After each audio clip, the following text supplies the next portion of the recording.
사랑하는 성도 여러분, 오늘 저는 여러분께 아주 중요한 질문 하나를 드리고 싶습니다. 여러분 주변에도 이런 분들이 계시지 않습니까? 똑같이 기도했는데 어떤 사람은 즉시 치유받고 어떤 사람은 몇 년을 기도해도 낫지 않는 경우 말입니다. 똑같이 교회에 나가고 똑같이 믿음을 고백하고 똑같이 헌금하고 똑같이 봉사하는데 왜 이런 차이가 생길까요? 저는 목회하면서 이런 질문을 수없이 받아왔습니다. 목사님, 저도 김 집사님처럼 열심히 기도했는데 왜 저는 안 낫는 걸까요? 목사님, 하나님께서는 어떤 사람은 더 사랑하시고 어떤 사람은 덜 사랑하시는 건가요? 목사님, 제 믿음이 부족해서 그런 건가요? 그럼 어떻게 해야 믿음이 커질까요? 이런 절박한 질문들 앞에서 저도 많이 고민했습니다. 그리고 하나님께 간절히 기도했습니다. 주님, 제게 답을 주세요. 이분들에게 무엇을 말씀드려야 할까요? 그러던 중 하나님께서 성경 말씀을 통해 그리고 실제 경험들을 통해 놀라운 답을 주셨습니다. 저는 최근에 한 할머니를 만났습니다. 78세이신 그분은 20년 넘게 관절염으로 고생하셨습니다. 무릎이 아파서 제대로 걷지도 못하셨습니다. 계단을 오르내릴 때마다 극심한 통증에 시달리셨습니다. 밤에는 통증 때문에 잠을 제대로 잘 수 없었습니다. 병원에 가면 의사들은 이렇게 말했습니다. 나이가 많으셔서 그렇습니다. 연골이 다 닳았어요. 수술을 해도 완전히 좋아지긴 어렵습니다. 그분은 수없이 기도했습니다. 새벽 기도에 빠지지 않고 나갔습니다. 금식 기도도 여러 번 했습니다. 부흥회가 있을 때마다 가서 안수 기도를 받았습니다. 유명한 목사님들이 오시면 찾아가서 안수를 받았습니다. 하지만 20년 동안 차도가 없었습니다. 그분은 점점 낙심하기 시작했습니다. 하나님께서 내 기도를 듣지 않으시나 봐. 나는 버림받은 건가 봐. 이런 생각에 우울증까지 오기 시작했습니다. 그런데 어느 날 그분은 한 설교를 듣게 되었습니다. 바로 오늘 제가 여러분께 나누려는 이 메시지였습니다. 기도에도 순서가 있다. 올바른 순서로 기도하면 반드시 응답받는다. 그분은 반신반의하면서도 한번 해보기로 결심했습니다. 마지막이라는 생각으로 정말 제대로 한번 해보자. 그리고 기도 방법을 바꾸셨습니다. 단 7일 만에 놀라운 일이 일어났습니다. 20년간 괴롭혔던 통증이 사라진 것입니다. 처음에는 믿을 수 없었다고 합니다. 이게 정말일까? 착각 아닐까? 하지만 시간이 지날수록 확신이 왔습니다. 통증이 정말 사라진 것입니다. 계단을 오르내릴 수 있게 되었습니다. 밤에 푹 잘 수 있게 되었습니다. 병원에 가서 검사를 받았습니다.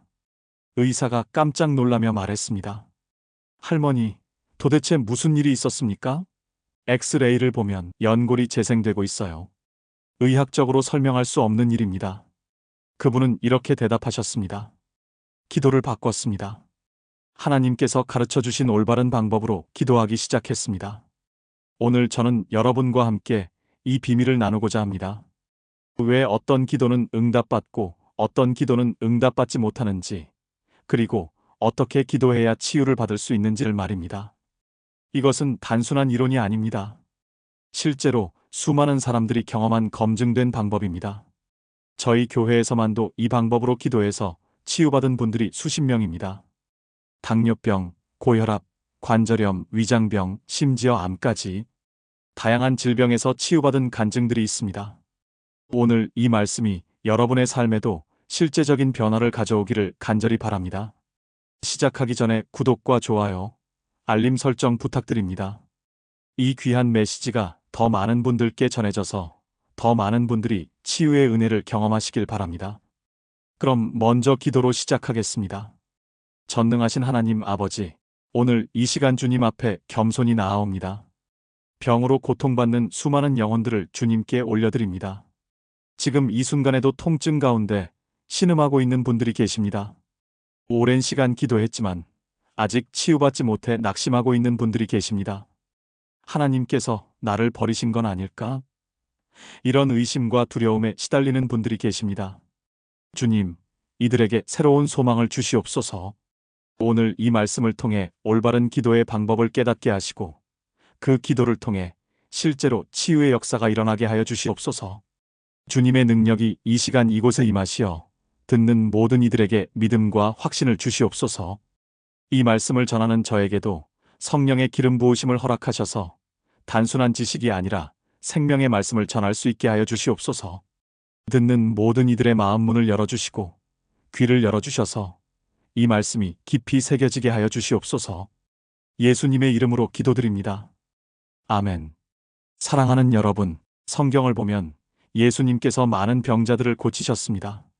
마태복음을 보면 예수께서 온 갈릴리에 두루 다니사 그들의 회당에서 가르치시며 천국 복음을 전파하시며 백성 중의 모든 병과 모든 약한 것을 고치시니라고 기록되어 있습니다. 예수님이 가시는 곳마다 치유의 역사가 일어났습니다. 소경이 눈을 떴고 귀 먹은 자가 들었고 벙어리가 말했고 못 걷는 자가 걸었습니다. 그런데 한 가지 흥미로운 패턴이 있습니다. 똑같은 병이라도 어떤 사람은 즉시 나았고 어떤 사람은 과정을 거쳐 나았습니다. 또 어떤 사람은 한 번에 나았고 어떤 사람은 단계적으로 나았습니다. 예를 들어 볼까요? 마가복음 1장 40에서 42절을 보면 나병 환자의 이야기가 나옵니다. 한 나병 환자가 예수께 와서 꿇어 엎드려 간구하여 이르되 원하시면 저를 깨끗하게 하실 수 있나이다. 예수께서 불쌍히 여기사 손을 내밀어 그에게 대시며 이르시되 내가 원하노니 깨끗함을 받으라 하시니 곧 나병이 그 사람에게서 떠나가고 깨끗하여진지라. 주목하십시오. 곧 나병이 떠났습니다. 즉시입니다. 기다림이 없었습니다. 이 나병 환자가 한 일은 무엇입니까? 첫째, 예수님께 왔습니다. 둘째, 무릎을 꿇었습니다. 셋째, 원하시면 깨끗하게 하실 수 있나이다라고 고백했습니다. 이 고백 속에는 놀라운 믿음이 담겨 있습니다. 하실 수 있나이다. 예수님께서 능력이 있다는 것을 확신했습니다. 원하시면 자신의 의지가 아니라 하나님의 뜻에 순복했습니다. 이런 믿음의 자세 때문에 즉시 치유받은 것입니다. 반면 요한복음 9장의 소경은 어땠습니까? 1에서 7절을 보면 예수께서 길을 가실 때의 날 때부터 맹인된 사람을 보신지라. 이 말씀을 하시고 땅에 침을 뱉어 진흙을 이겨 그의 눈에 바르시고 이르시되 실로암 못에 가서 씻으라 하시니 실로암은 번역하면 보냄을 받았다는 뜻이라 이에 가서 씻고 밝은 눈으로 왔더라. 이 소경은 과정을 거쳐야 했습니다. 예수님께서 진흙을 이기셔서 눈에 바르시고 실로암 못에 가서 씻으라고 하셨습니다. 그가 순종해서 가서 씻고 나서야 눈을 뜨게 되었습니다. 왜 예수님께서는 이렇게 하셨을까요? 그냥 눈을 떠라 하시면 즉시 보게 할 수도 있으셨을 텐데 말입니다. 그 이유는 이 소경에게 필요한 것이 단순히 육체의 눈을 뜨는 것만이 아니라 영적인 눈도 함께 뜨는 것이었기 때문입니다. 실로암 못까지 가는 과정에서 그의 믿음이 시험받았습니다. 정말 예수님 말씀대로 하면 볼 수 있을까? 이런 의심이 들 수도 있었습니다. 하지만 그는 순종했고 그 순종을 통해 믿음이 성장했고 결국 치유받았습니다. 또 마가복음 8장 22에서 26절의 벳세다 소경은 어땠습니까? 벳세다의 이름의 사람들이 맹인 한 사람을 데리고 예수께 나아와 손대시기를 구하거늘 예수께서 맹인의 손을 붙잡으시고 마을 밖으로 데리고 나가사 눈에 침을 뱉으시며 그에게 안수하시고 무엇이 보이느냐 물으시니 쳐다보며 이르되 사람들이 보이나이다. 나무 같은 것들이 걸어가는 것을 보나이다 하거늘. 이에 그 눈에 다시 안수하심에 그가 주목하여 보더니 나아서 모든 것을 밝히 보는지라. 주목하십시오. 예수님께서 한 번 안수하셨을 때는 흐릿하게 보였습니다. 사람들이 보이나이다. 나무 같은 것들이 걸어가는 것을 보나이다. 사람이 나무처럼 보인다는 것은 형체는 보이지만 또렷하지 않다는 뜻입니다. 그래서 예수님께서 다시 안수하시자 그제야 또렷하게 보게 되었습니다. 왜 한 번에 완전히 낫지 않고 두 번에 나았을까요? 이것은 우리에게 중요한 교훈을 줍니다. 때로 하나님께서는 단계적으로 치유하십니다. 그 이유는 우리의 믿음을 단계적으로 성장시키시기 위함입니다. 첫 번째 안수로 조금 나아졌을 때 그 사람은 정말 예수님께서 나를 고치고 계시는구나 라는 확신을 갖게 됩니다. 그 확신이 믿음을 더 강하게 만들고 두 번째 안수를 통해 완전히 치유받게 되는 것입니다. 여러분, 같은 예수님, 같은 능력인데 왜 이런 차이가 있었을까요? 그 이유는 각 사람의 믿음의 상태, 영적인 준비도 그리고 하나님의 섭리가 다르기 때문입니다.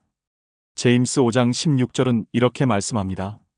그러므로 너희 죄를 서로 고백하며 병이 낫기를 위하여 서로 기도하라. 의인의 간구는 역사하는 힘이 크니라. 여기서 핵심은 의인입니다. 의인의 기도와 그렇지 않은 기도는 효력이 다릅니다. 그렇다면 우리는 어떻게 의인이 될 수 있을까요? 로마서 3장 10절은 이렇게 말합니다. 의인은 없나니 하나도 없으며 우리는 스스로의 힘으로는 의인이 될 수 없습니다. 그러나 로마서 3장 22절은 희망을 줍니다. 곧 예수 그리스도를 믿음으로 말미암아 모든 믿는 자에게 미치는 하나님의 의인이 차별이 없느니라. 예수 그리스도를 믿음으로 의인이 되는 것입니다. 그런데 여기서 중요한 것은 단순히 예수를 믿습니다라고 입으로 고백하는 것만으로는 부족하다는 것입니다. 진정한 믿음은 삶으로 나타나야 합니다.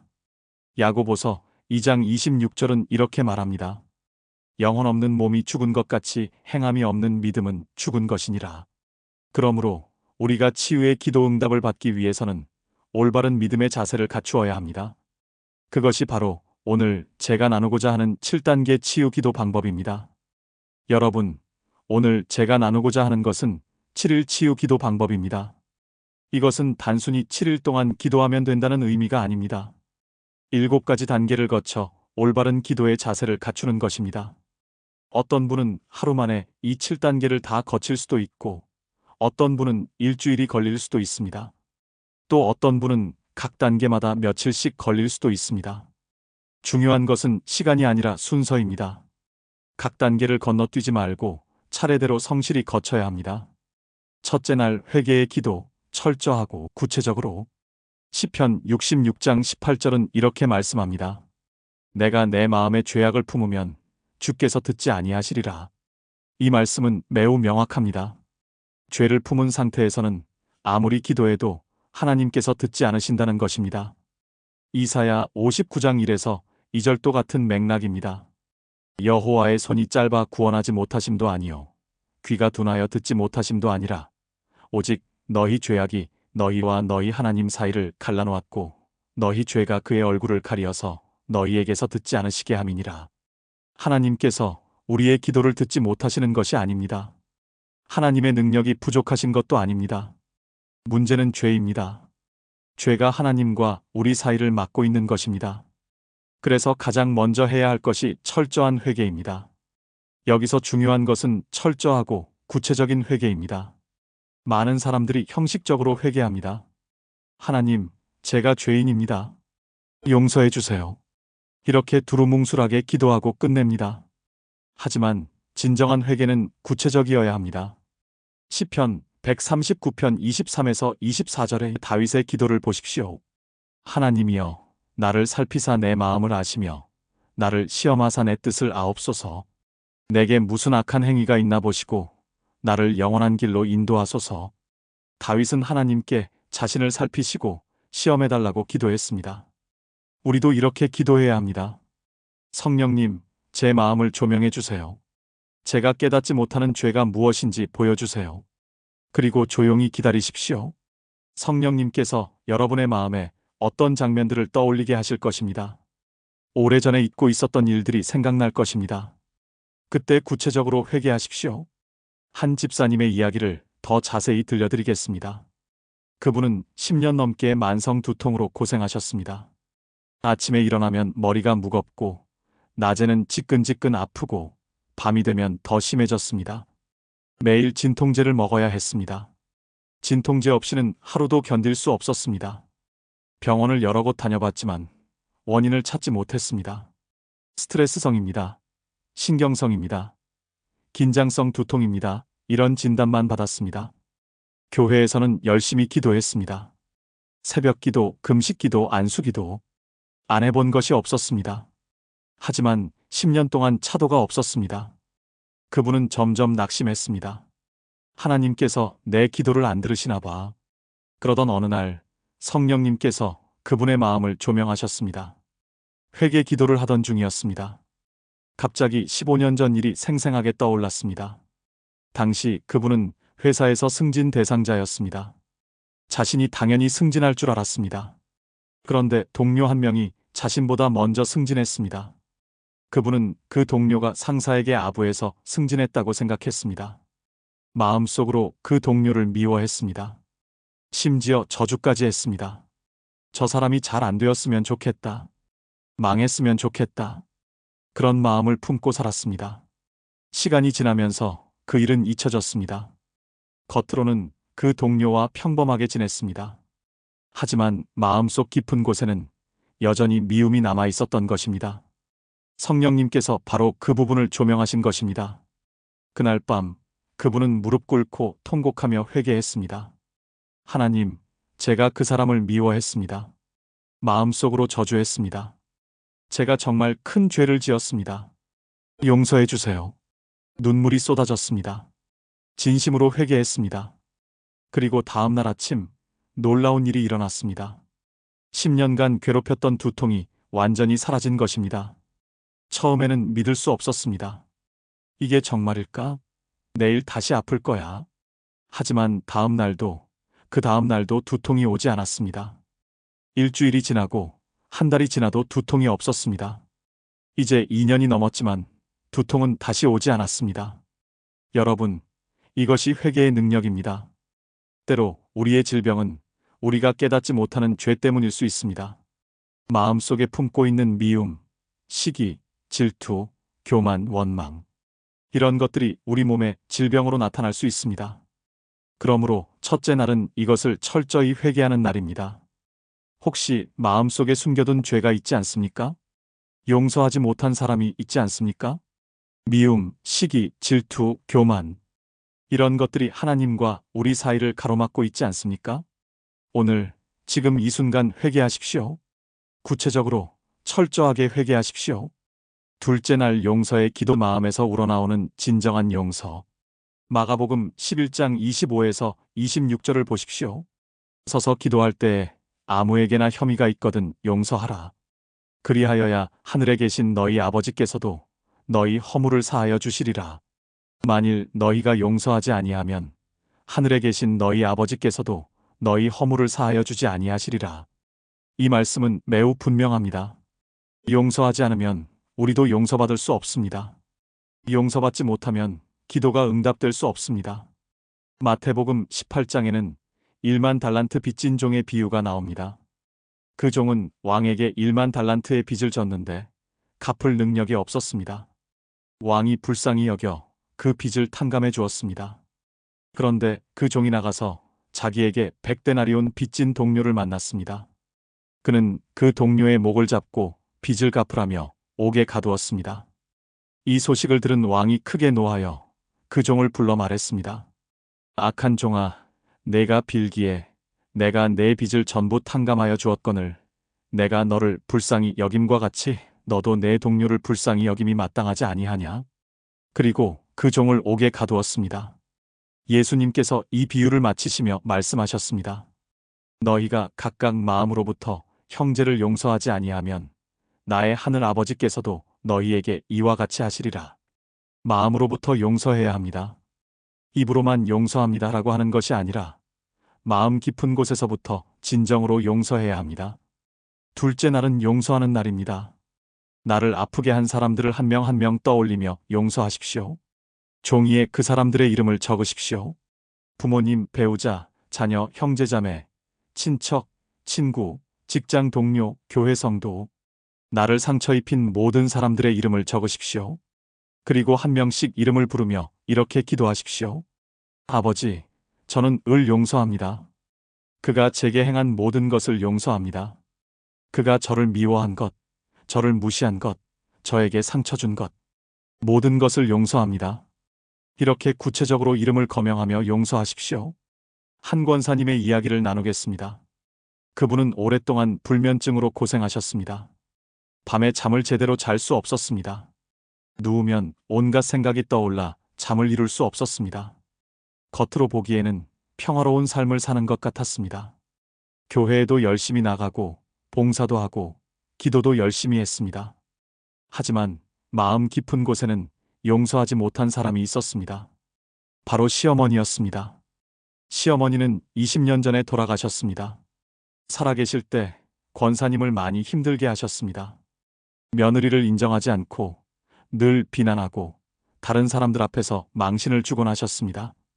권사님은 그때마다 참았습니다. 시어머니니까 참아야지.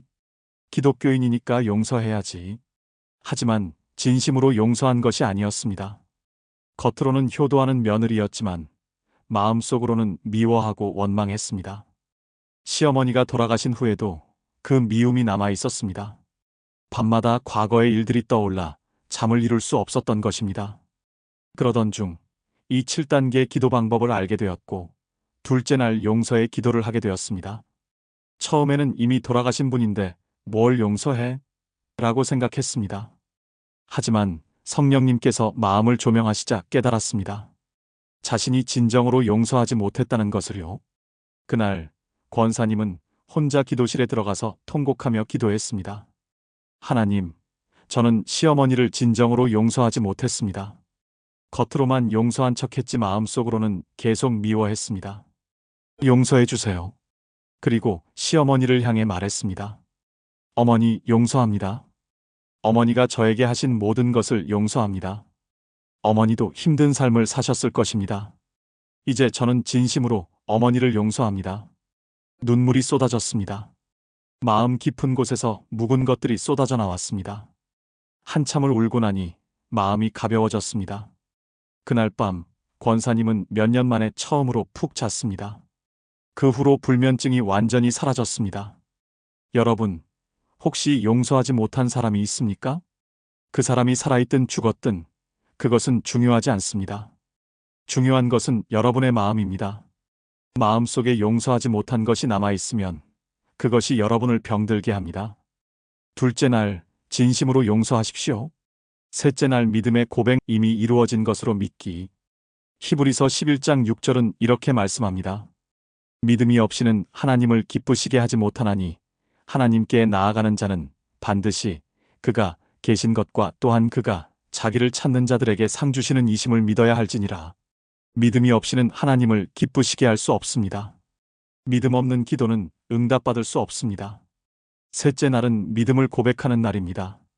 마가복음 11장 24절 말씀을 붙드십시오. 그러므로 내가 너희에게 말하노니 무엇이든지 기도하고 구하는 것은 받은 줄로 믿으라.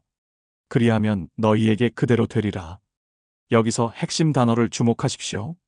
받을 줄로 믿으라가 아니라 받은 줄로 믿으라입니다. 미래형이 아니라 과거형입니다. 이미 받았다고 믿는 것입니다. 아직 눈에 보이지 않아도 증상이 남아 있어도 이미 받았습니다라고 고백하는 것입니다. 이것이 믿음입니다. 히브리서 11장 1절이 정의하는 믿음입니다. 믿음은 바라는 것들의 실상이요 보지 못하는 것들의 증거니 보지 못해도 믿는 것이 믿음입니다. 아직 나타나지 않았어도 이미 이루어진 것으로 믿는 것이 믿음입니다. 한 장로님의 간증을 나누겠습니다. 그분은 암 진단을 받으셨습니다. 3기 위암이었습니다. 의사는 말했습니다. 빨리 수술해야 합니다. 항암 치료도 받아야 합니다. 가족들도 모두 걱정했습니다. 하지만 장로님은 먼저 기도하기로 했습니다. 7단계 치유 기도를 시작했습니다. 첫째 날 회개하고 둘째 날 용서하고 셋째 날에 이르렀습니다. 셋째 날 장로님은 이사야 53장 5절 말씀을 붙들었습니다. 그가 찔림은 우리의 허물 때문이요 그가 상함은 우리의 죄악 때문이라. 그가 징계를 받음으로 우리는 평화를 누리고 그가 채찍에 맞음으로 우리는 나음을 입었도다. 우리는 나음을 입었도다. 과거형입니다. 이미 이루어진 것입니다. 장로님은 이 말씀을 반복해서 고백했습니다. 그가 채찍에 맞음으로 나는 나음을 입었습니다. 주님, 주님께서 이미 저를 치유해 주셨습니다. 믿습니다. 감사합니다. 아직 암이 그대로 있는데도 이렇게 고백했습니다. 가족들은 걱정했습니다. 아버지, 정신 차리세요. 현실을 보세요. 빨리 수술 받으셔야 해요. 하지만 장로님은 계속 고백했습니다. 거울을 보면서 자신에게 말했습니다. 나는 이미 치유받았다. 하나님께서 나를 치유하셨다. 나는 건강하다. 일주일 후 다시 검사를 받았습니다. 의사가 깜짝 놀랐습니다. 장로님, 이상하네요. 암세포가 많이 줄어들었어요. 이렇게 빨리 줄어드는 경우는 처음 봅니다. 장로님은 계속 믿음으로 고백했습니다. 또 일주일 후 검사를 받았습니다. 의사가 더욱 놀랐습니다. 거의 사라졌어요. 기적 같은 일입니다. 무슨 특별한 일이라도 하셨어요? 장로님은 대답했습니다. 하나님께서 저를 치유해 주셨습니다. 저는 그것을 믿음으로 고백했을 뿐입니다. 결국 수술 없이 완전히 나으셨습니다. 지금도 건강하게 교회에서 섬기고 계십니다. 이것이 믿음의 능력입니다. 셋째 날, 여러분도 믿음으로 고백하십시오. 나는 이미 치유받았다. 거울을 보면서 소리내어 선포하십시오. 나는 건강하다. 하나님께서 나를 치유하셨다. 넷째 날 감사의 기도 아직 보이지 않아도 감사하기. 데살로니가전서 5장 18절입니다. 범사에 감사하라. 이것이 그리스도 예수 안에서 너희를 향하신 하나님의 뜻이니라. 범사에 감사하라고 하셨습니다. 좋을 때만 감사하는 것이 아닙니다. 어려울 때도 감사해야 합니다. 넷째 날은 감사하는 날입니다. 하나님, 저를 치유해 주셔서 감사합니다. 아직 낫지 않았어도 이렇게 감사하는 것입니다. 왜냐하면 셋째 날에 이미 받았다고 믿었기 때문입니다. 이미 받았다면 당연히 감사해야 하지 않겠습니까? 이것이 믿음의 고백이고 감사입니다. 빌립보서 4장 6절은 이렇게 말씀합니다. 아무것도 염려하지 말고 다만 모든 일에 기도와 간구로 너희 구할 것을 감사함으로 하나님께 아뢰라. 감사함으로 구하라고 했습니다. 받을 것을 미리 감사하는 것입니다. 한 집사님의 간증입니다. 그분은 심한 위장병으로 고생하셨습니다. 아무것도 먹을 수가 없었습니다. 조금만 먹어도 토하고 배가 아팠습니다. 몸무게가 점점 빠지고 기력이 없어졌습니다. 병원에서는 위궤양이라고 했습니다. 7단계 기도를 시작했습니다. 회개하고 용서하고 믿음을 고백했습니다. 넷째 날 감사의 기도를 시작했습니다. 처음에는 어색했습니다. 아직 아픈데 어떻게 감사해? 하지만 믿음으로 감사하기 시작했습니다. 하나님, 저를 치유해 주셔서 감사합니다. 감사 목록을 작성했습니다. 하나님께서 저를 사랑하셔서 감사합니다. 예수님께서 십자가에서 저를 위해 돌아가셔서 감사합니다. 하나님께서 저의 기도를 들어주셔서 감사합니다. 하나님께서 저를 치유하셨음을 믿게 하셔서 감사합니다. 곧 건강해질 것을 믿게 하셔서 감사합니다. 이 질병을 통해 하나님을 더 깊이 알게 하셔서 감사합니다. 이 과정을 통해 믿음이 성장하게 하셔서 감사합니다. 가족들이 저를 돌봐주셔서 감사합니다. 교회 성도들이 저를 위해 기도해 주셔서 감사합니다. 건강해지면 더욱 하나님을 섬길 수 있게 하셔서 감사합니다. 이렇게 감사 목록을 작성하고 매일 소리내어 읽었습니다. 그러자 놀라운 일이 일어났습니다. 마음이 평안해지기 시작했습니다. 그리고 며칠 후부터 위장 증상이 조금씩 나아지기 시작했습니다. 한 달 후에는 정상적으로 식사할 수 있게 되었습니다. 지금은 완전히 나아서 건강하게 지내고 계십니다. 여러분, 넷째 날은 감사하는 날입니다. 감사 목록을 작성하십시오. 최소 10가지 이상 적으십시오. 그리고 매일 소리내어 읽으십시오. 다섯째 날 말씀 선포의 기도 하나님의 말씀을 선포하기. 잠언 18장 21절은 이렇게 말씀합니다. 죽고 사는 것이 혀의 힘에 달렸나니 혀를 쓰기 좋아하는 자는 혀의 열매를 먹으리라. 우리의 말에는 능력이 있습니다. 창세기 1장을 보십시오. 하나님께서 어떻게 세상을 창조하셨습니까? 하나님이 이르시되 빛이 있으라 하시니 빛이 있었고 말씀으로 창조하셨습니다. 우리는 하나님의 형상대로 지음받았습니다. 그러므로 우리의 말에도 능력이 있습니다. 다섯째 날은 하나님의 말씀을 선포하는 날입니다. 이사야 53장 5절을 선포하십시오. 그가 채찍에 맞음으로 우리는 나음을 입었도다. 입었도다입니다. 과거형입니다. 이미 이루어진 것입니다. 출애굽기 15장 26절을 선포하십시오. 나는 너희를 치료하는 여호와임이라. 시편 103편 2에서 3절을 선포하십시오. 내 영혼아 여호와를 송축하며 그의 모든 은택을 잊지 말지어다. 그가 내 모든 죄악을 사하시며 내 모든 병을 고치시며 시편 107편 20절을 선포하십시오. 그가 그의 말씀을 보내어 그들을 고치시고 위험한 지경에서 건지시는도다. 말라기 4장 2절을 선포하십시오. 내 이름을 경외하는 너희에게는 치료하는 광선을 비추는 의의 해가 떠올라서 너희가 나가서 외양간에서 나온 송아지같이 뛰리라. 이 말씀들을 소리내어 반복해서 선포하십시오. 아침에 일어나서 선포하고 낮에도 선포하고 잠들기 전에도 선포하십시오. 한 권사님은 이렇게 했습니다. 당뇨병으로 고생하시던 분이었는데 5째 날에 말씀 카드를 만드셨습니다. 이사야 535, 출애굽기 1526, 시편 1033 등의 말씀을 카드에 적으셨습니다. 그 카드를 항상 가지고 다니면서 틈날 때마다 소리내어 읽으셨습니다. 하루에 100번 이상 읽으셨다고 합니다. 그러자 놀라운 일이 일어났습니다. 말씀을 선포할 때마다 믿음이 강해졌습니다. 아, 하나님의 말씀은 살아있구나. 하나님께서 나를 정말 치유하시는구나. 이런 확신이 점점 커졌습니다. 그리고 혈당이 정상으로 돌아오기 시작했습니다. 지금은 약 없이도 혈당이 정상을 유지하고 있습니다. 여러분, 5째 날은 말씀을 선포하는 날입니다. 하나님의 말씀을 소리내어 반복해서 선포하십시오. 6째 날, 순종의 기도 치유 후의 삶을 계획하고 서원하기. 요한복음 5장 14절을 보십시오. 예수님께서 38년 된 병자를 고쳐주신 후에 하신 말씀입니다. 보라, 내가 나았으니 더 심한 것이 생기지 않게 다시는 죄를 범하지 말라. 치유받은 후에도 순종해야 합니다. 치유받고 나서 다시 죄를 지으면 더 심한 것이 올 수 있습니다. 6째 날은 순종을 결단하는 날입니다. 하나님, 제가 낫게 되면 이렇게 살겠습니다. 구체적으로 순종의 삶을 계획하고 서원하십시오. 한 장로님은 이렇게 서원했습니다. 하나님, 제가 이 병에서 낫게 되면 매일 새벽 기도에 나가겠습니다. 하루도 빠지지 않고 성경을 읽겠습니다.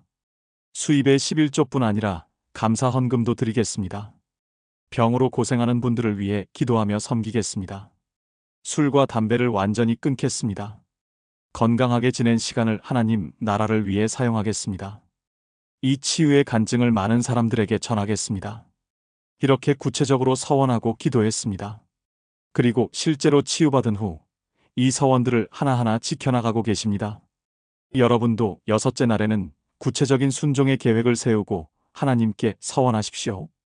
7째 날 찬양의 기도, 온 마음을 다해 찬양하기. 시편 103편 1에서 3절입니다. 내 영혼아 여호와를 송축하라. 내 속에 있는 것들아 다 그의 성호를 송축하라. 내 영혼아 여호와를 송축하며 그의 모든 은택을 잊지 말지어다. 그가 내 모든 죄악을 사하시며 내 모든 병을 고치시며. 7째 날은 찬양하는 날입니다. 이미 치유하신 하나님을 찬양하십시오. 노래로, 춤으로 온 마음을 다해 찬양하십시오. 역대하 20장을 보면 여호사밧 왕의 이야기가 나옵니다. 큰 군대가 쳐들어와서 위급한 상황이었습니다. 여호사밧이 기도했고 하나님께서 응답하셨습니다. 그때 여호사밧이 한 일이 무엇입니까? 찬양대를 앞세워 나가게 했습니다. 여호와께 감사하세라고 찬양하게 했습니다. 그러자 하나님께서 복병을 두어 적군을 혼란케 하셔서 이스라엘이 승리했습니다. 찬양에는 능력이 있습니다. 7째 날 온 마음을 다해 찬양하십시오. 혼자 있는 곳에서 마음껏 찬양하십시오.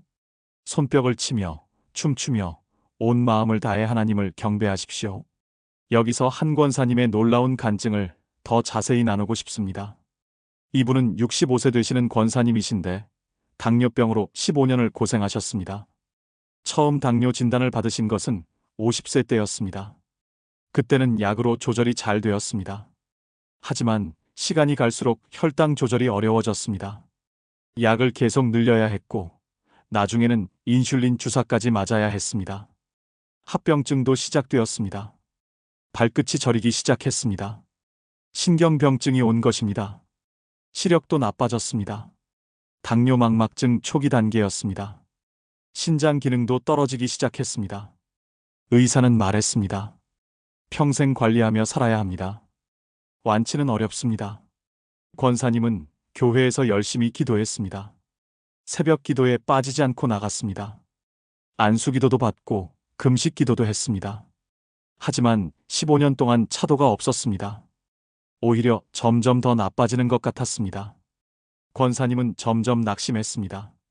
왜 나는 안 낫는 걸까? 다른 사람들은 기도하면 낫는데. 심지어 이런 생각까지 했습니다. 하나님께서 나를 미워하시나 봐. 내가 무슨 큰 죄를 지었나 봐. 우울증까지 오기 시작했습니다. 그러던 중 한 집회에서 이 7단계 치유 기도 방법에 대한 설교를 듣게 되었습니다. 처음에는 반신반의했습니다. 이것도 안 될 거야. 지금까지 다 해봤는데. 하지만 설교를 들으면서 마음이 움직였습니다. 한 번만 더 믿어보자. 정말 제대로 한번 해보자. 권사님은 결단했습니다. 이번에는 정확히 이 순서대로 해보자. 첫째 날 회개했습니다. 조용한 기도실에 혼자 들어가서 기도했습니다. 성령님, 제 마음을 조명해 주세요. 제가 깨닫지 못하는 죄가 무엇인지 보여주세요. 그러자 성령님께서 30년 전 일을 생각나게 하셨습니다. 시어머니와의 관계였습니다. 시어머니는 20년 전에 돌아가셨는데 살아계실 때 권사님을 많이 힘들게 하셨습니다. 며느리를 인정하지 않고 늘 비난하고 다른 사람들 앞에서 망신을 주곤 하셨습니다. 권사님은 그때마다 참았습니다. 겉으로는 효도하는 며느리였지만 마음속으로는 미워하고 원망했습니다. 왜 나만 이렇게 힘들게 하시나? 다른 며느리들은 잘해주시면서. 시어머니가 돌아가신 후에도 그 미움이 남아 있었습니다. 성령님께서 바로 그 부분을 조명하신 것입니다. 권사님은 통곡하며 회개했습니다. 하나님, 제가 시어머니를 미워했습니다.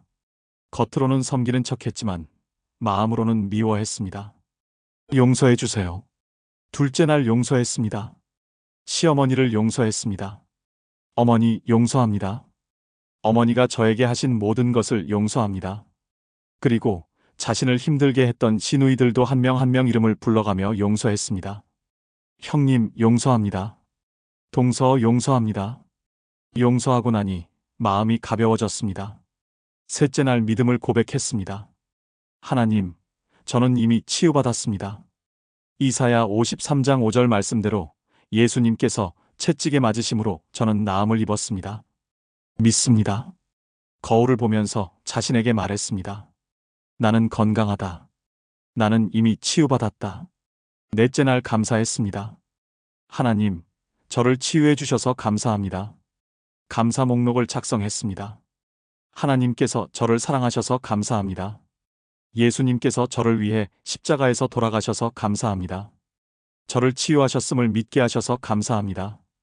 이 질병을 통해 하나님을 더 깊이 알게 하셔서 감사합니다. 믿음이 성장하게 하셔서 감사합니다. 가족이 있어서 감사합니다. 교회가 있어서 감사합니다. 건강해지면 더 하나님을 섬길 수 있게 하셔서 감사합니다. 이 간증을 통해 많은 사람을 돕게 하실 것을 감사합니다. 하나님의 영광을 나타낼 수 있게 하셔서 감사합니다. 다섯째 날 말씀을 선포했습니다. 그가 채찍에 맞음으로 나는 나음을 입었도다. 이 말씀을 하루에 100번 이상 선포했습니다. 아침에 일어나서 식사 전에, 걸어다니면서, 잠들기 전에, 틈만 나면 소리내어 선포했습니다. 여섯째 날 순종을 서원했습니다. 하나님, 제가 낫게 되면 당뇨병으로 고생하는 분들을 위한 기도 모임을 만들겠습니다. 이 간증을 많은 사람들에게 전하겠습니다. 건강관리를 철저히 하겠습니다. 하나님께서 주신 건강한 삶을 하나님, 나라를 위해 사용하겠습니다. 일곱째 날 찬양했습니다. 집에서 혼자 찬양하며 춤추며 하나님을 경배했습니다. 할렐루야! 주님을 찬양합니다.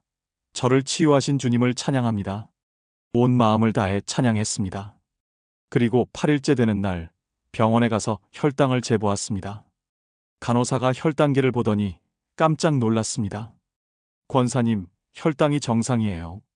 다시 재볼게요. 다시 재봐도 정상이었습니다. 의사가 믿을 수 없다는 표정으로 말했습니다. 권사님, 무슨 일이세요? 15년 만에 처음입니다. 도대체 무슨 일이 있었습니까? 권사님은 대답했습니다. 하나님께서 저를 치유하셨습니다. 올바른 방법으로 기도했더니 하나님께서 응답해 주셨습니다. 그 후 일주일에 한 번씩 계속 검사를 받았습니다. 매번 혈당이 정상이었습니다. 한 달 후, 두 달 후, 세 달 후, 계속 정상이었습니다. 의사가 말했습니다. 권사님, 약을 줄여보겠습니다. 약을 줄였는데도 혈당이 정상이었습니다. 결국 약을 완전히 끊었습니다. 인슐린 주사도 끊었습니다. 약 없이도 혈당이 계속 정상을 유지했습니다. 합병증 증상도 사라졌습니다. 저렸던 발끝이 정상으로 돌아왔습니다.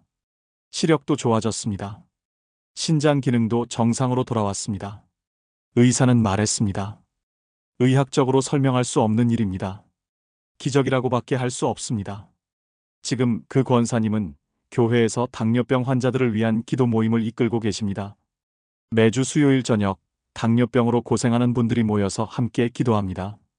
권사님이 이 7단계 기도 방법을 가르쳐드리고 함께 기도합니다. 그 모임에서 지금까지 12명이 치유받았습니다. 자신이 받은 은혜를 다른 사람들과 나누고 계신 것입니다.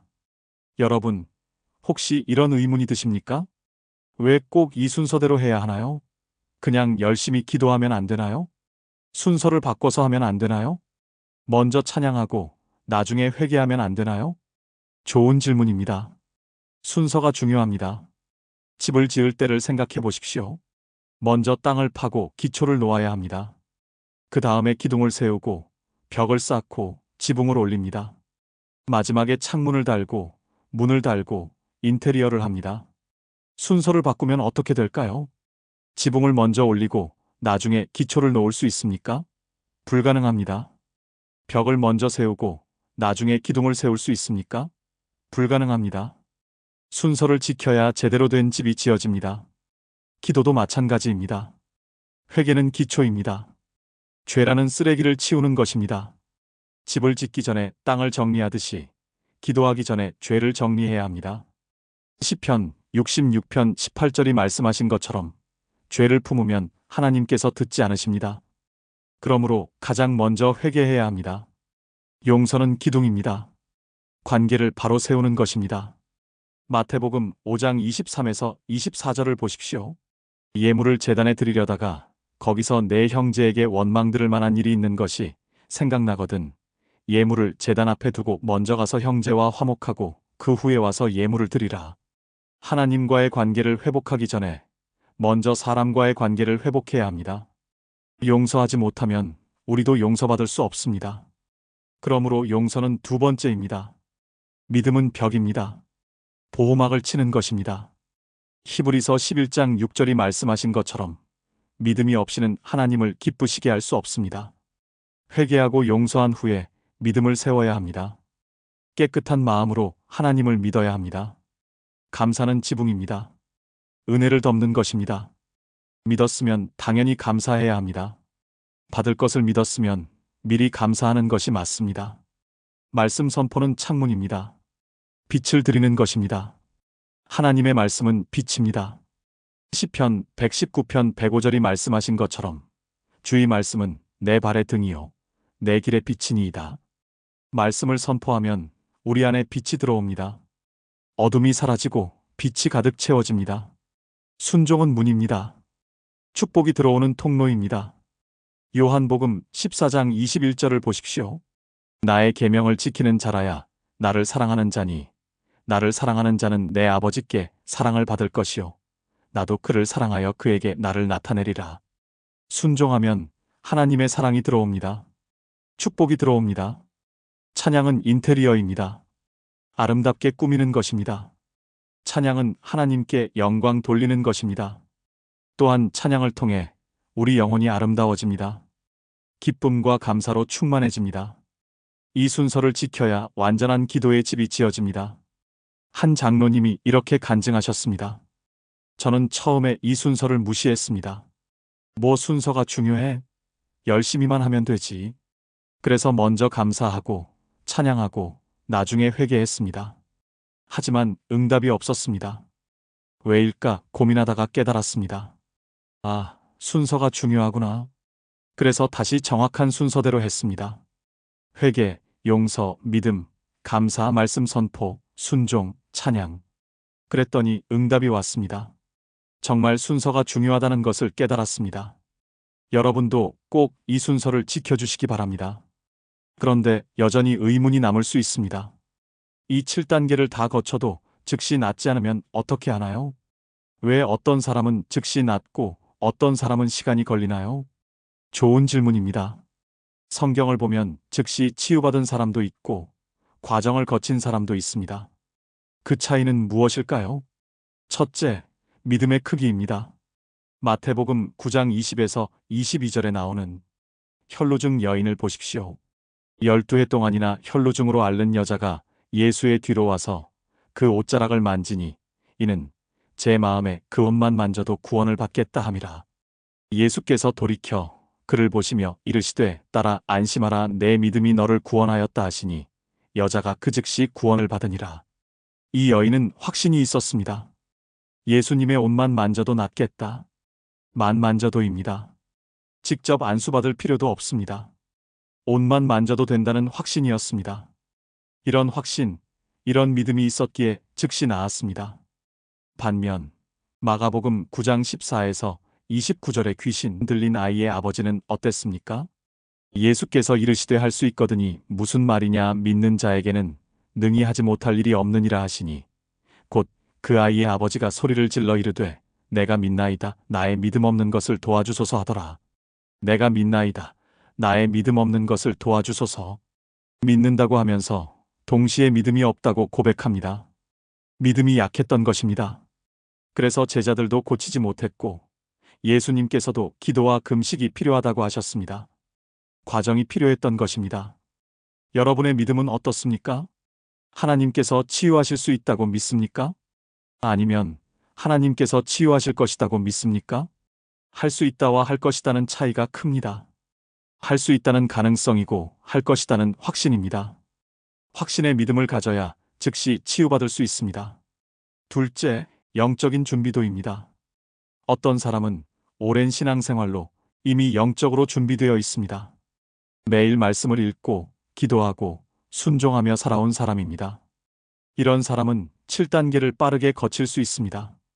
왜냐하면 이미 회개할 것이 별로 없고 용서할 사람도 별로 없고 믿음도 견고하기 때문입니다.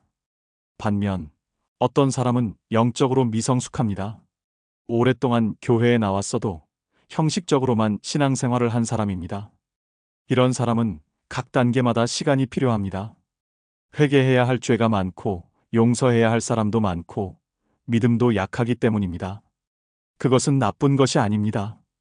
오히려 하나님께서 그 사람의 영적 성장을 위해 허락하시는 과정입니다.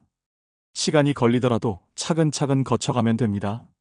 중요한 것은 포기하지 않는 것입니다. 셋째, 하나님의 섭리입니다. 때로 하나님께서는 우리의 유익을 위해 시간을 두십니다. 고린도후서 12장 7에서 9절에서 바울의 육체의 가시를 생각해 보십시오. 여러 계시를 받은 것이 지극히 크므로 너무 자만하지 않게 하시려고 내 육체의 가시 곧 사탄의 사자를 주셨으니 이는 나를 쳐서 너무 자만하지 않게 하려 하심이라. 이것이 내게서 떠나가게 하기 위하여 내가 3번 주께 간구하였더니 나에게 이르시기를 내 은혜가 내게 족하도다 이는 내 능력이 약한 데서 온전하여짐이라 하신지라. 바울이 3번이나 간구했지만 하나님께서는 치유하지 않으셨습니다. 왜입니까? 내 은혜가 내게 족하도다. 하나님의 능력이 약한 데서 온전해지게 하기 위함이었습니다. 바울이 너무 자만하지 않게 하기 위함이었습니다. 때로 하나님께서는 우리를 겸손하게 하시기 위해 우리의 믿음을 성장시키기 위해 우리를 통해 더 큰 영광을 받으시기 위해 시간을 두십니다. 그러므로 즉시 낫지 않는다고 낙심하지 마십시오. 7단계를 성실히 거치면서 하나님을 기다리십시오. 그 과정에서 여러분의 믿음은 더욱 성숙해질 것입니다. 한 집사님의 간증입니다. 저는 7단계 기도를 했는데 즉시 낫지 않았습니다. 처음에는 실망했습니다. 왜 나는 안 되는 거지? 하지만 포기하지 않고 계속 기도했습니다. 일주일, 한 달, 2달 계속 기도했습니다. 그 과정에서 제 믿음이 성장했습니다. 하나님을 더 깊이 알게 되었습니다. 성경 말씀이 더 소중해졌습니다. 기도가 더 간절해졌습니다. 그리고 3개월 후 치유를 받았습니다. 돌이켜 생각해보니 즉시 낫는 것보다 과정을 거친 것이 더 좋았습니다. 왜냐하면 그 과정에서 제가 영적으로 너무 많이 성장했기 때문입니다. 단순히 병만 낫는 것이 아니라 믿음도 함께 자랐습니다. 여러분도 이런 마음으로 기도하십시오. 치유받는 것도 중요하지만 치유받은 후가 더 중요합니다. 요한복음 5장 1에서 15절의 38년 된 병자를 기억하십니까? 예수님께서 그를 베데스다 연못가에서 고쳐주셨습니다. 일어나 내 자리를 들고 걸어가라.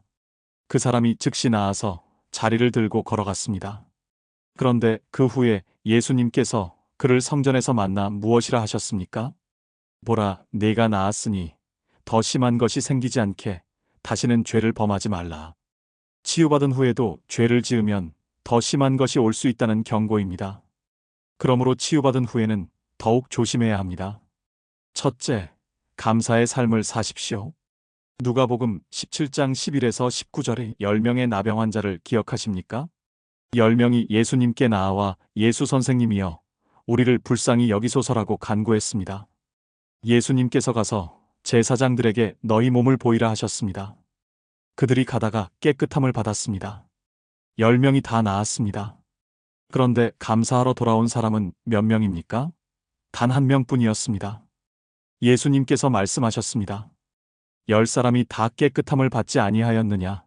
그 9은 어디 있느냐? 이 이방인 외에는 하나님께 영광을 돌리러 돌아온 자가 없느냐? 90%가 감사하지 않았습니다. 치유받고도 감사하지 않으면 은혜를 잃어버립니다. 한 장로님의 이야기입니다. 그분은 암에서 치유받으셨습니다.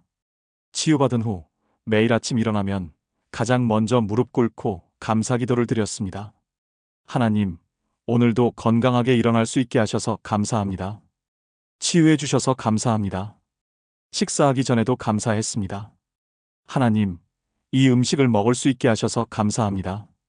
예전에는 아파서 먹지도 못했는데 이제는 먹을 수 있어서 감사합니다. 잠들기 전에도 감사했습니다. 하나님, 오늘 하루도 건강하게 지낼 수 있게 하셔서 감사합니다. 10년이 지난 지금도 매일 이렇게 감사하며 살고 계십니다. 그리고 한 번도 재발하지 않았습니다. 둘째, 순종의 삶을 사십시오. 치유받기 전에 서원한 것들을 지키십시오. 하나님께 약속한 것들을 실천하십시오. 전도서 5장 4에서 5절은 이렇게 말씀합니다. 내가 하나님께 서원하였거든 갚기를 더디하지 말라. 하나님은 우매한 자들을 기뻐하지 아니하시나니 서원한 것을 갚으라. 서원하고 갚지 아니하는 것보다 서원하지 아니하는 것이 나으니라. 서원하고 지키지 않으면 오히려 저주가 될 수 있습니다. 한 권사님의 간증입니다. 그분은 당뇨병에서 치유받으면서 이렇게 서원했습니다. 하나님, 제가 낫게 되면 당뇨병 환자들을 위한 기도 모임을 만들겠습니다. 치유받은 후 즉시 실천했습니다. 교회의 허락을 받고 당뇨병 환자 기도 모임을 시작했습니다. 매주 수요일 저녁 1시간씩 모여서 함께 기도합니다. 지금까지 5년째 계속하고 있습니다. 그 모임을 통해 수십 명이 치유받았습니다. 권사님은 말합니다. 제가 서원한 것을 지키니까 하나님께서도 계속 축복해 주십니다. 건강도 계속 유지되고 있습니다. 셋째, 증거하는 삶을 사십시오. 마가복음 5장 1에서 20절의 귀신 들렸던 거라사 사람을 보십시오. 예수님께서 그를 고치신 후 무엇이라 하셨습니까? 집으로 돌아가 주께서 내게 어떻게 큰 일을 행하사 너를 불쌍히 여기신 것을 내 가족에게 알리라. 치유받은 은혜를 간증하고 증거하라는 것입니다. 그가 가서 예수께서 자기에게 어떻게 큰 일 행하셨는지를 데가볼리에 전파하니 모든 사람이 놀랍게 여기더라. 그는 순종했고 많은 사람들이 그 간증을 통해 놀라워했습니다. 한 집사님의 이야기입니다. 그분은 불치병에서 치유받으셨습니다. 의사들도 포기했던 병이었는데 하나님께서 치유해 주셨습니다. 치유받은 후 집사님은 모든 사람에게 간증했습니다. 가족에게, 친구에게, 직장 동료에게, 교회 성도들에게 누구를 만나든 자신의 간증을 나누었습니다. 그 간증을 듣고 많은 사람들이 교회에 나오기 시작했습니다. 지금까지 그 간증을 통해 20명 이상이 예수님을 영접했습니다. 집사님은 말합니다. 제가 치유받은 이유는 단순히 제가 건강하게 살기 위함만이 아닙니다. 이 간증을 통해 많은 사람들이 하나님을 믿게 하기 위함입니다. 넷째, 건강관리를 잘하십시오. 하나님께서 치유해 주셨다고 해서 몸을 함부로 대해서는 안 됩니다. 고린도전서 6장 19에서 20절을 기억하십시오. 너희 몸은 너희가 하나님께로부터 받은 바 너희 가운데 계신 성령의 전인 줄을 알지 못하느냐. 너희는 너희 자신의 것이 아니라 값으로 산 것이 되었으니 그런즉 너희 몸으로 하나님께 영광을 돌리라. 우리 몸은 성령의 전입니다. 귀하게 여기고 잘 관리해야 합니다. 규칙적인 식사, 충분한 수면, 적당한 운동, 이런 것들을 통해 건강을 유지해야 합니다. 한 장로님은 치유받은 후 생활 습관을 완전히 바꾸셨습니다. 아침에 일찍 일어나서 운동하고 규칙적으로 식사하고 충분히 잠을 잡니다. 술과 담배를 완전히 끊었습니다. 스트레스를 받지 않으려고 노력합니다. 그 결과 치유받은 후 10년이 넘었지만 한 번도 재발하지 않았습니다. 오히려 예전보다 더 건강하게 지내고 계십니다. 사랑하는 여러분, 이제 실천할 차례입니다. 오늘부터 이 7단계를 시작하십시오. 하루에 한 단계씩 진행하면 일주일이면 됩니다. 물론 어떤 분은 한 단계에 여러 날이 필요할 수도 있습니다. 괜찮습니다. 서두르지 마십시오. 중요한 것은 각 단계를 철저히 거치는 것입니다. 구체적으로 어떻게 하면 될까요? 첫째 날 회개의 기도. 조용한 장소를 찾으십시오. 기도실이든 방이든 혼자 있을 수 있는 곳으로 가십시오. 충분한 시간을 확보하십시오. 최소 1시간 이상 서두르지 마십시오. 성령님께 기도하십시오. 성령님, 제 마음을 조명해 주세요. 제가 깨닫지 못하는 죄가 무엇인지 보여주세요. 조용히 기다리십시오. 성령님께서 여러분의 마음에 어떤 장면들을 떠올리게 하실 것입니다. 종이와 펜을 준비하십시오. 떠오르는 죄들을 적으십시오. 하나하나 구체적으로 회개하십시오. 하나님, 제가 을했습니다. 용서해 주세요. 눈물이 나면 울으십시오. 진정한 회개는 눈물을 동반합니다. 다 회개했다고 느껴질 때까지 계속하십시오. 둘째 날 용서의 기도. 조용한 장소에서 시작하십시오. 종이와 펜을 준비하십시오. 나를 아프게 한 사람들의 이름을 적으십시오. 부모님, 배우자, 자녀, 형제자매, 친척, 친구, 직장 동료, 교회 성도, 모든 사람. 각 사람이 무엇을 했는지 구체적으로 적으십시오. 한 명씩 이름을 부르며 용서하십시오. 아버지, 저는 을 용서합니다. 그가 제게 행한 모든 것을 용서합니다. 진심으로 용서하십시오. 입으로만이 아니라 마음으로부터. 다 용서했으면 그 종이를 찢거나 태우십시오. 상징적으로 완전히 용서했음을 나타내는 것입니다. 셋째 날 믿음의 고백. 거울 앞에 서십시오. 자신을 보면서 소리내어 고백하십시오. 나는 이미 치유받았다. 하나님께서 나를 치유하셨다. 나는 건강하다. 최소 10번 이상 반복하십시오. 마가복음 1124를 암송하십시오. 그러므로 내가 너희에게 말하노니 무엇이든지 기도하고 구하는 것은 받은 줄로 믿으라. 그리하면 너희에게 그대로 되리라. 이 말씀을 하루 종일 반복해서 고백하십시오. 넷째 날 감사의 기도. 감사 목록을 작성하십시오. 최소 10가지 이상. 아침에 일어나서 감사 목록을 소리내어 읽으십시오. 식사 전에도 읽으십시오. 잠들기 전에도 읽으십시오. 하루 종일 감사합니다를 입에 달고 사십시오. 다섯째 날 말씀 선포의 기도. 치유에 관한 성경 구절들을 카드에 적으십시오. 이사야 535, 출애굽기 1526, 시편 1033, 시편 1만720, 말라기 42, 야고보서 515. 이 카드를 항상 가지고 다니십시오. 틈날 때마다 소리내어 읽으십시오. 하루에 최소 100번 이상 선포하십시오. 집안 곳곳에 말씀 구절을 붙여놓으십시오. 여섯째 날 순종의 기도.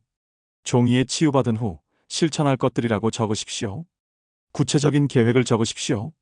매일 새벽 기도 나가기, 성경 통독하기, 11조와 감사 헌금 드리기, 병자들을 위해 기도하기, 간증 전하기, 건강 관리하기. 하나님께 서원하십시오. 하나님, 제가 치유받으면 이것들을 반드시 지키겠습니다. 그 종이를 잘 보관하십시오. 치유받은 후 실천하기 위해서입니다. 일곱째 날 찬양의 기도. 혼자 있을 수 있는 장소를 찾으십시오. 찬양을 틀으십시오. 치유와 감사에 관한 찬양. 온 마음을 다해 찬양하십시오. 손뼉을 치십시오. 춤을 추십시오. 소리내어 할렐루야!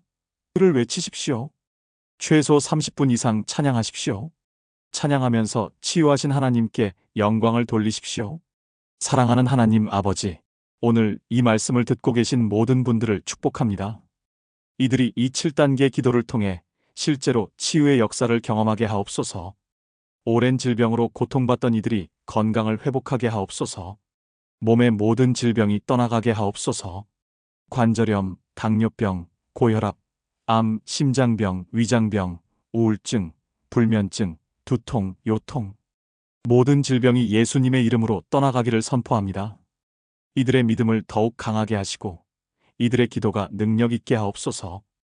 회개할 때 진정한 통회의 눈물을 흘리게 하시고 용서할 때 진심으로 용서하게 하시며 믿을 때 의심 없이 믿게 하시고 감사할 때 넘치는 감사로 찬양하게 하시며 말씀을 선포할 때 능력 있게 하시고 순종을 서원할 때 진실하게 하시며 찬양할 때 온 마음을 다하게 하옵소서. 치유받은 후에는 감사하는 삶, 순종하는 삶, 증거하는 삶을 살게 하옵소서. 이들의 가정에 하나님의 평강이 충만하게 하시고 이들의 자녀들과 손자들까지 대대로 하나님을 섬기는 믿음의 가문이 되게 하옵소서. 이들이 건강하고 강건하여 오래오래 주님을 섬기게 하옵소서. 무엇보다 이들의 영혼이 잘됨같이 범사가 잘되고 강건하게 하옵소서. 이 모든 축복을 예수님의 이름으로 선포하고 기도드립니다. 아멘, 아멘, 아멘. 사랑하는 여러분, 오늘 이 메시지가 여러분께 실제적인 도움이 되기를 간절히 바랍니다. 기억하십시오. 하나님께서는 여러분을 치유하기를 원하십니다. 나는 너희를 치료하는 여호와니라. 이것이 하나님의 이름입니다. 하나님의 본질입니다. 하나님께서는 어제나 오늘이나 영원토록 동일하십니다. 2000년 전에 병자들을 고치셨던 그 예수님께서 오늘도 동일하게 역사하십니다. 다만 올바른 방법으로 기도해야 합니다. 이 7단계를 성실히 거치십시오. 회개, 용서, 믿음, 감사, 말씀 선포, 순종, 찬양. 이 순서를 지켜주십시오. 그러면 반드시 응답을 받으실 것입니다. 혹시 7일이 지나도 즉시 낫지 않더라도 낙심하지 마십시오. 하나님께서는 여러분의 믿음을 성장시키고 계십니다. 과정을 통해 여러분을 더욱 성숙한 신앙인으로 만드시고 계십니다. 계속 기도하십시오. 계속 믿으십시오. 포기하지 마십시오. 반드시 응답의 날이 올 것입니다. 그날이 오면 하나님께 영광 돌리십시오. 간증하십시오. 다른 사람들과 이 은혜를 나누십시오. 이 영상이 도움이 되셨다면 구독과 좋아요, 알림 설정 부탁드립니다. 댓글로 여러분의 기도 제목을 나눠주세요. 함께 기도하겠습니다. 특별히 이 7단계 기도를 시작하시는 분들은 댓글로 알려주세요. 저도 오늘부터 7단계 기도를 시작합니다. 이렇게 댓글 달아주시면 저도 함께 기도하겠습니다. 그리고 치유받으시면 꼭 간증 댓글 남겨주세요. 여러분의 간증이 다른 분들에게 큰 힘이 될 것입니다. 이 영상을 질병으로 고통받는 분들께 공유해주세요. 가족 중에, 친구 중에, 교회 성도 중에 아픈 분들이 계시면 이 영상을 공유해주세요. 더 많은 분들이 이 은혜를 경험하시길 바랍니다. 다음에도 귀한 말씀으로 찾아뵙겠습니다. 하나님의 치유하심이 여러분 모두에게 임하시기를 예수님의 이름으로 축복합니다. 여러분의 모든 질병이 떠나가기를 선포합니다. 여러분의 가정에 하나님의 평안과 기쁨이 충만하시기를 축복합니다. 감사합니다. 아멘.